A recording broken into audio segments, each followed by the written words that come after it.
হরে কৃষ্ণ। আপনি যদি mobile phone চালিয়ে থাকেন এবং আপনার যদি একটা ফেসবুক অ্যাকাউন্ট থাকে তাহলে এই ভিডিওটা আপনি দেখেছেন এবং এই ভিডিওর মধ্যে ইনি কি বলছে, ইনি যে ভুল বলতেছে, ইনি যে বোঝে না, এই বিষয়টি আমি উপস্থাপন করব।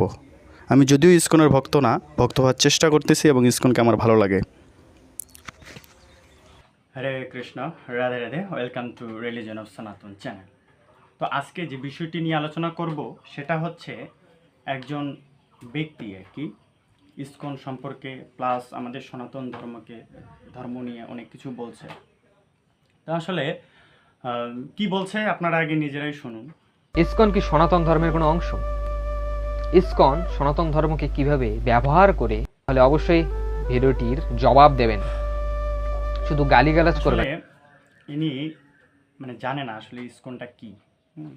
সাধারণ মানুষ যেটা জানে সেটা বুঝে যে আসলে ইসকন আমাদের সনাতন ধর্মের জন্য কতটা গুরুত্বপূর্ণ।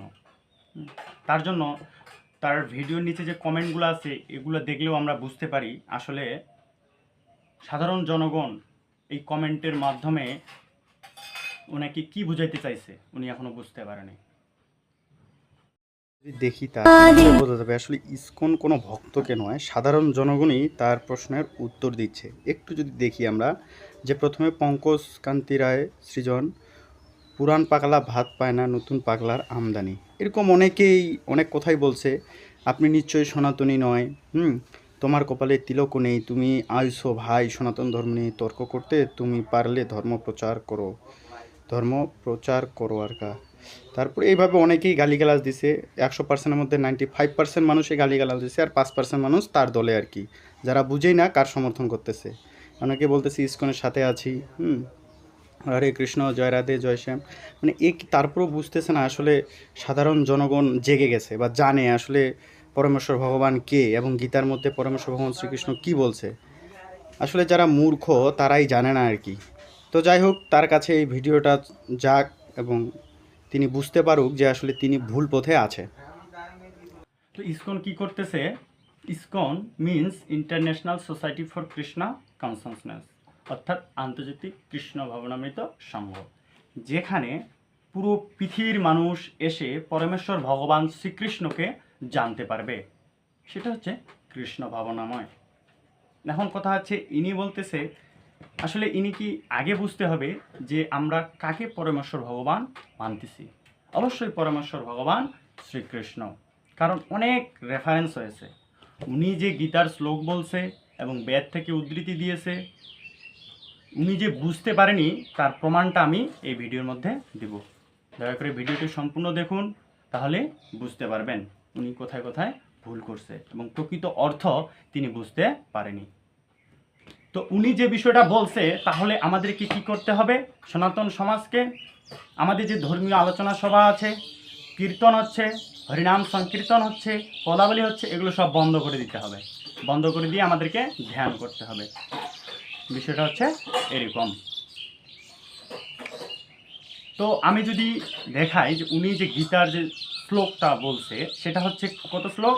10ম অধ্যায়ের 22 নম্বর শ্লোক। সেই অনুবাদটা যদি আমি একটু দেখাই, 10ম অধ্যায়ের 22 নম্বর শ্লোক। এই অনুবাদটা দেখেন, 10ম অধ্যায়ের 22 নম্বর, যে সমস্ত বেদের মধ্যে আমি সামবেদ, সমস্ত দেবতাদের মধ্যে আমি ইন্দ্র, সমস্ত ইন্দ্রিয়ের মধ্যে আমি মন এবং সমস্ত প্রাণীদের মধ্যে আমি চেতনা। অর্থাৎ আমাদের মধ্যে যে চেতনা শক্তি রয়েছে সেটা হচ্ছে কি পরমেশ্বর ভগবান শ্রীকৃষ্ণ বলে দিয়েছে। এখানে তিনি কি বলতেছে বুঝতে হবে যে আমি সমস্ত বেদের মধ্যে কি সামবেদ। তাহলে ওই সামবেদটা কে রচনা করছে বা কে? পরমেশ্বর ভগবান শ্রীকৃষ্ণ নিজেই বলতেছে আমি হচ্ছি সমস্ত বেদের মধ্যে সামবেদ। তারপর আরেকটা শ্লোক যদি আমরা দেখি, 15 অধ্যায়ের 15 নম্বর শ্লোক, 15 অধ্যায়ের 15 নম্বর শ্লোকে বলতেছে যে আমি সমস্ত জীবের হৃদয়ে অবস্থিত। আমি সমস্ত জীবের হৃদয়ে অবস্থিত। এই আমিটা কি? অর্থাৎ আমরা জানি গীতার জ্ঞান পরমেশ্বর ভগবান শ্রীকৃষ্ণ কাকে দান করতেছে? অর্জুনকে দান করতেছে। তাহলে এখানে কে বলতেছে? পরমেশ্বর ভগবান শ্রীকৃষ্ণ নিজেই বলতেছে আমি সমস্ত জীবের হৃদয়ে অবস্থিত এবং আমার থেকেই স্মৃতি, জ্ঞান ও বিলপ হয়। আমি সমস্ত বেদের জ্ঞাতবা এবং আমি বেদান্ত কর্তা। কে কর্তা? শ্রীকৃষ্ণ ও বেদবিদ। বুঝতে হবে এই শ্লোকের মধ্যে ভগবান কি বলতেছে। তাহলে এখানে ভগবান কি বলতেছে, সমস্ত জীবের হৃদয়ে আমি অবস্থিত, প্রত্যেকটা জীবের হৃদয়ে পরমেশ্বর ভগবান পরমাত্মা রূপে কি বিরাজমান করতেছে। এই বিষয়টা আমাদেরকে কি হবে, বুঝতে হবে।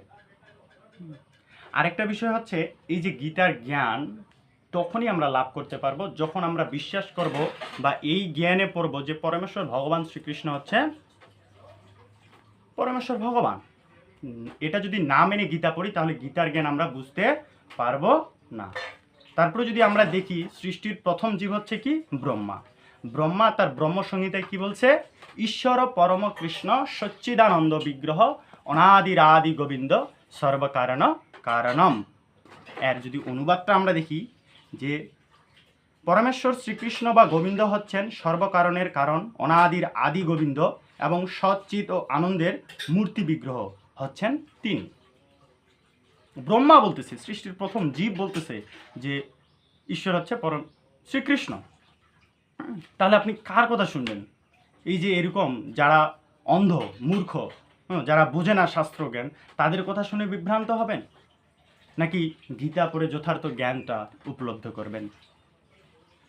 তো গীতার মধ্যে পরমেশ্বর ভগবান সর্বশেষ সব কিছু জ্ঞান দেওয়ার পরও যখন অর্জুন বুঝতে পারতেছিল না, তখন তিনি 18 অধ্যায় 66 নম্বর শ্লোকে বলতেছে, সর্বধর্মান পরিত্যাজ্য মামেকং শরণং ব্রজ অহং তৎসর্ব পাপেভ্য মোক্ষয়সামি মা শুচ। অর্থাৎ সর্বপ্রকার ধর্ম পরিত্যাগ করে কেবল আমার শরণাগত হও, আমি তোমাকে সমস্ত পাপ থেকে মুক্ত করব। কার শরণাগত হতে বলছে এখানে? শ্রীকৃষ্ণের শরণাগত হতে বলেছে। তাহলে আমাদেরকে শাস্ত্র পড়তে হবে, নাকি এরকম যারা শাস্ত্র যথার্থভাবে জানে না, পড়ে না, তাদের কথা শুনে আমরা বিভ্রান্ত হব? আসলে এদের পৃথিবীতে বাঁচে থাকার কোনো দরকারই নেই। এরা যেভাবে মানে বিষয়টাকে হাইলাইট করে, আসলে কি বলবো, ভাষা নাই। কমেন্টের মধ্যে বুঝতে পারছে। তিনি আরেকটা বিষয় বলছে, দেখেন যে তিলক নিয়ে তারা বলে তুলসীর মালা। আমি একটা ভিডিও তৈরি করছি, সেখানে কিন্তু আমি কোনো তুলসীর মালা পরি না। এখানে এটা হচ্ছে যজ্ঞোপবীত বা পৈতা বলা হয় এটাকে। এটাই কিন্তু আমাদের সকল আর্যের। আসলে তিলক হচ্ছে কি আমাদের বৈষ্ণবের ভূষণ, বৈষ্ণবের ভূষণ। যেমন আমাদের বাংলাদেশে কোনো ফোর্স যদি থাকে, সেটা হচ্ছে আর্মি থাকতে পারে, পুলিশ থাকতে পারে, আদার্স যে কোনো, বা স্কুল ড্রেস, মানে স্পেসিফিক একটা ড্রেস থাকে যে বোঝা যায় যে আইডেন্টি, ইনি হচ্ছে আর্মি বা ইনি হচ্ছে পুলিশ, এটা হচ্ছে আইডেন্টি। ঠিক সেরকম আমাদের আইডেন্টি হচ্ছে কি, আমাদের দ্বাদশ অঙ্গে তিলক থাকবে, হাতে জপতলি থাকবে, এবং দিব্য নাম হরে কৃষ্ণ কৃষ্ণ কৃষ্ণ হরে হরে, হরে রাম রাম রাম হরে হরে জপ করতে হবে। কিন্তু তারা তো হয়তো বা ভগবান কেই মানে, অর্থাৎ পরমেশ্বর ভগবান যে শ্রীকৃষ্ণ এটাই জানে না। তো এই ভিডিওটি অবশ্যই শেয়ার করে তাদের কাছে পৌঁছে দেন যে এই ভিডিওর অ্যান্সার চেয়েছে। হরে কৃষ্ণ। ভালো লাগলে অবশ্যই ফলো করে রাখবেন, সাবস্ক্রাইব করবেন।